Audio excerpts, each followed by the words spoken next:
ಈಗೇನು India book of record ಅವ್ರಿಗೆ ಕಳ್ಸಿದ್ರಿ, ಅದು ಹೇಗೆ ಪ್ರೋಸೆಸ್ ನಡೀತು?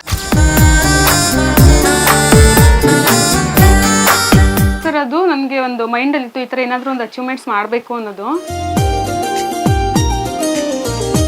ಅದೇ 4 months ಬೇಬಿದು 250 ಫ್ಲಾಶ್ ಕಾರ್ಡ್ಸ್ ಏನೋ ಅದು ಪಾಪು ಐಡೆಂಟಿಫೈ ಮಾಡ್ತು, ಅವ್ರಿಗೆ ಈ ಥರ ಇದು ಬಂದಿದೆ ಅಂತ.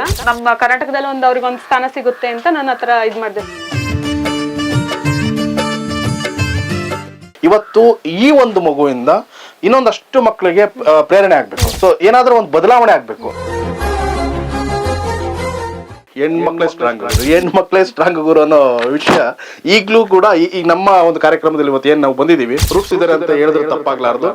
ಮಕ್ಕಳೇ ಸ್ಟ್ರಾಂಗ್ ಗುರು. ಇವತ್ತು ಗೂಗಲ್ ಅಲ್ಲಿ ಅವ್ರ ಹೆಸರನ್ನ ಈಗಲೇ ಅವರು ಬಂದಿರತಕ್ಕಂಥದ್ದು ಮಾಡ್ಕೊಂಡಿದ್ದಾರೆ.